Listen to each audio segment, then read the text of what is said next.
నమస్తే, welcome to our channel. నేను ఆదిత్య. బాల్కా సుమన్ చేసినటువంటి వ్యాఖ్యలు అంటే సీఎం రేవంత్ రెడ్డి చేసినటువంటి సరిపోదా శనివారం సినిమాతో కంపారిజన్ చేసి మొత్తానికైతే తెలంగాణ రాజకీయాలని వరద రాజకీయాలు చేస్తున్నారంటూ కొన్ని అంశాలు అయితే సోషల్ మీడియా వేదికగా వినిపిస్తూ ఉన్నాయి. మరి ఈ అంశం గురించి మాట్లాడడానికి ప్రస్తుతానికి మనతో పాటు స్టూడియోలో ఉన్నారు ప్రముఖ సీనియర్ జర్నలిస్ట్ అలాగే పొలిటికల్ అనలిస్ట్ సిఎస్ రావు గారు. సో సార్ని అడిగి మరిన్ని విషయాలు తెలుసుకుందాం. సార్ నమస్కారం. సార్, రేవంత్ రెడ్డి సరిపోదా శనివారం సినిమా చూస్తూ వరద రాజకీయాలు చేస్తున్నారు, కలర్ఫుల్గా ఎంజాయ్ చేస్తున్నారంటూ బాల్కా సుమన్ చేసినటువంటి వ్యాఖ్యలు సోషల్ మీడియా వేదికగా పెద్ద రచ్చకే దారితీస్తూ ఉన్నాయి. మరి ఇది ఏ అంశంలో చూడొచ్చు, ఆయన ఎందుకు అలాంటి వ్యాఖ్యలు చేశారు? ఇప్పుడు బాల్కా సుమన్ ఏ కామెంట్ చేసినా కానీ వివాదాస్పదం అవుతుంటాయి. యాక్చువల్గా రేవంత్ రెడ్డి ముఖ్యమంత్రి అయిన తర్వాత జైల్లో పెట్టించింది ఆయన్నే. వాస్తవం పరారయ్యాడు, జైల్లో పెట్టించాల్సింది ఆయన పరారయ్యాడు. ఆయన మీద సోషల్ మీడియాలో ఒక కామెంట్ చేశారు రేవంత్ రెడ్డి మీద. దాంతో ఆయన మీద కేసు పెట్టారు. కేసు పెడితే ఆయన అరెస్ట్ చేయాలని చూశారు పోలీసులు. దాంతో రాష్ట్రం విడిచి వెళ్ళిపోయారు. కొన్ని రోజుల తర్వాత మళ్ళీ వచ్చారు, బెయిల్ తీసుకున్నారు. అది ఒక ఎపిసోడ్. అయితే ఇప్పుడు బాల్కా సుమన్ సీరియస్గా జరుగుతున్నటువంటి సహాయ చర్యలు ఏదైతే తెలంగాణలో ఉన్నాయో వాటి మీద కామెంట్ చేస్తూ ఆయన ఏమన్నాడంటే, రేవంత్ రెడ్డి సరిపోదా శనివారం సినిమా ఇంట్లో చూశాడు, బయటేమో వరదల్లో ఉన్నాయి, ఇంట్లోనేమో సరిపోదా శనివారం సినిమా చూస్తూ ఎంజాయ్ చేస్తున్నాడు. ఆయన బయట వరదలకు అలా వెళ్ళొస్తాడు, ఫోటోలు తీసుకొని ఫోటో సెషన్ అయిపోయిన తర్వాత ఇంట్లోకి వచ్చేసి సరిపోదా శనివారం సినిమా చూసి ఎంజాయ్ చేస్తున్నాడు, ఇతనే ముఖ్యమంత్రి అని చెప్పి కామెంట్ చేశాడు ఆయన. అసలు సరిపోదా శనివారం సినిమా రిలీజ్ అయింది ఎప్పుడు? 2 వీక్స్ అవుతుంది. 2 వీక్స్లో ఇంట్లోకి వచ్చే అవకాశం ఉందా? నెట్ఫ్లిక్స్లో రాదు. కానీ బాల్కా సుమన్ మాత్రం ఇంట్లో సినిమా చూస్తున్నాడు. అప్పుడు హోమ్ థియేటర్లో చూస్తాడు కదా ముఖ్యమంత్రి, ఖచ్చితంగా ఒకవేళ చూస్తే. హోమ్ థియేటర్లో చూడాలంటే పర్మిషన్ అయితే కావాలి కదా. ఇప్పుడు ఓటీటీ ప్లాట్ఫామ్స్కి అయితే ఇవ్వలేదు. సరిపోదా శనివారం సినిమా ఓటీటీ ప్లాట్ఫామ్కి ఎవరికి రైట్స్ ఇచ్చిన దాఖలాలు అయితే లేవు. థియేటర్లో అది కలెక్షన్స్ బాగున్నాయని చెప్పి పాజిటివ్ టాక్ వచ్చింది.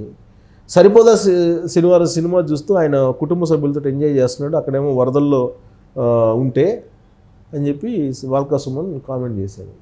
ఎందుకు అంత సీరియస్ కామెంట్ చేశాడు అని అంటే, శని ఆదివారాల్లో అక్కడ నీకు వరదలు వచ్చింది. ఆయన వెళ్ళాడు, రేవంత్ రెడ్డి తన సహచర మంత్రులతో కలిసి ఖమ్మం వెళ్ళారు. ఖమ్మం వెళ్ళి అక్కడ మున్నేరు వాగు పొంగి పొర్లి అక్కడ ఉండేటువంటి చుట్టుపక్కల గ్రామాలన్నింటినీ కూడా ముంచేయడంతో పాటు చాలా ప్రాణ నష్టం జరగకపోయినా ఆస్తి నష్టం జరిగింది. సో దాని మీద ఆల్రెడీ సహాయ కార్యక్రమాలు చేస్తూ ఉన్నారు. తర్వాత ప్రధానమంత్రి నరేంద్ర మోడీతో కూడా మాట్లాడారు. నరేంద్ర మోడీయే తెలంగాణ ముఖ్యమంత్రికి ఫోన్ చేసి పరిస్థితిని సమీక్షించాడని కూడా న్యూస్ వచ్చింది. ప్లస్ సహాయ సహకారాలు అందిస్తూ నష్టం, పంట నష్టం ఎంత జరిగింది, ఆస్తి నష్టం ఎంత జరిగింది, దాని మీద కూడా లెక్క చూసి దీన్ని ఒక జాతీయ విపత్తుగా గుర్తించి మాకు సహాయం చేయండి అని చెప్పి కేంద్ర ప్రభుత్వానికి కూడా అర్జించాడు రేవంత్ రెడ్డి. ప్రభుత్వం వైపు నుంచి ఏం చేయాలో అది చేస్తున్నారు. ఇంకొక వైపు వరద ప్రాంతాలకు వెళ్ళి కాలు దెబ్బతిని చికిత్స పొందుతున్నాడు మంత్రి శ్రీనివాసరెడ్డి, పొంగులేటి శ్రీనివాసరెడ్డి. మంత్రులు ఉత్తమ్ కుమార్ రెడ్డి వెళ్ళాడు, తర్వాత బట్టి విక్రమార్క వెళ్ళాడు డిప్యూటీ సీఎం, తర్వాత కోమటిరెడ్డి వెంకటరెడ్డి వెళ్ళాడు, తుమ్మల నాగేశ్వరరావు వెళ్ళారు. వీళ్ళందరూ అక్కడే ఉన్నారు, సహాయ చర్యలు చేస్తున్నారు, ఇవన్నీ చేస్తున్నారు. అయితే ఇక్కడ జరిగినటువంటి ఆ వరద ముప్పు ఏదైతే ఉందో ఆ వరద ముప్పు నుంచి బయటపడాలంటే రాజకీయాలకు అతీతమైనటువంటి పరిణామాలు అక్కడ ఉండాలి. కానీ బీఆర్ఎస్ పార్టీ వాళ్ళు అక్కడికి వెళ్ళి వాళ్ళు రెచ్చగొట్టేటువంటి ప్రయత్నం చేశారు అక్కడ వరద ప్రాంతంలో. ఈ వరద రావడానికి కారణం మున్నేరు వాగు కట్ట తెగిపోవడానికి కారణం బీఆర్ఎస్ పార్టీ వాళ్ళు నిర్లక్ష్యం అనేది కాంగ్రెస్ పార్టీ వాళ్ళు చెప్తున్నారు. ఎందుకంటే మిషన్ కాకతీయ అనేది ఒకటి పెట్టారు. రాష్ట్రంలో ఉండేటువంటి చెరువులన్నింటినీ కూడా బాగు చేయాలనేది అదొక కార్యక్రమం. మిషన్ కాకతీయ అనేది ఎవరి కింద ఉంది? అప్పట్లో హరీష్ రావు కింద ఉంది. హరీష్ రావు మొత్తం చెరువులు నేను బాగు చేశానని చెప్పి ఆర్భాటంగా చేసి మిషన్ కాకతీయ అని పేరు పెట్టారు దానికి. అప్పట్లోనే నాయన నరసింహారెడ్డి మాజీ మంత్రి, ఆయన అది మిషన్ కాకతీయ కాదు కమిషన్ కాకతీయ అని చెప్పి కూడా విమర్శలు చేశాడు ఆయన. సో అలా ఆ కార్యక్రమంలో చెరువులన్నింటినీ మేము బాగు చేసాం, ఇంటింటికి కుళాయి వస్తుంది, ప్రతి గ్రామానికి మంచినీళ్ళు ఇస్తున్నాం అని చెప్పి వీళ్ళు చెప్పారు బీఆర్ఎస్ నేతలు. ఎంత చెప్పినా కానీ 2023 అసెంబ్లీ ఎన్నికల్లో వాళ్ళని ఇంటికి పంపించారు, రేవంత్ రెడ్డిని ముఖ్యమంత్రిని చేశారు. సో ఇప్పుడు మిషన్ కాకతీయలో నిజంగా కనుక చెరువులను బాగు చేస్తే మరి మున్నేరు వాగు ఎందుకు తెగిపోతుంది కట్ట? మున్నేరు వాగు కట్ట తెగిపోవడానికి కారణం వాళ్ళ నిర్లక్ష్యమే అనేది ఇప్పుడు కాంగ్రెస్ పార్టీ వాళ్ళు చెబుతున్నారు. ఇప్పుడు మేము వచ్చి చేసింది కాదు కదా ఈ ప్రకృతి సంబంధించినటువంటి అంశం, మీరు కనుక మిషన్ కాకతీయాల భాగంగా మున్నేరు వాగుని బాగు చేస్తుంటే ఈ ప్రమాదం అసలు జరిగి ఉండేది కాదు కదా అని అంటారు. ఇది అనడానికి కారణం ఏంటంటే బీఆర్ఎస్ పార్టీకి సంబంధించినటువంటి నాయకులు హరీష్ రావు, ఇంకో తర్వాత జగదీష్ రెడ్డి మాజీ మంత్రి, వీళ్ళు అక్కడికి వెళ్ళారు. అక్కడికి వెళ్ళి అక్కడ బాధితులను రెచ్చగొట్టేటువంటి ప్రయత్నం చేశారు అనేది కాంగ్రెస్ వాళ్ళు చెబుతున్నారు. అందుకే కాంగ్రెస్ పార్టీ క్యాడర్ ఏం చేసిందంటే వీళ్ళు అక్కడికి వెళ్ళినటువంటి వాళ్ళని నిలదీసేటువంటి ప్రయత్నం చేశారు. ప్లస్ కార్లకు సంబంధించి వాళ్ళ కార్ల మీద కూడా రాళ్ళు వేయటమో దాడి చేయటమో జరిగింది. ఇది బీఆర్ఎస్ పార్టీ మాజీ మంత్రులు ఎవరైతే ఉన్నారో వాళ్ళ కార్ల మీద రాళ్ళు వేయటం జరిగింది కాంగ్రెస్ పార్టీకి సంబంధించినటువంటి వాళ్ళు. ఆ సందర్భంగా ఉద్రిక్త వాతావరణం కూడా నెలకొంది 2 days బ్యాక్. దాంట్లో నుంచి వచ్చినటువంటి విమర్శలు ప్రతి విమర్శలు అనమాట ఇవన్నీ.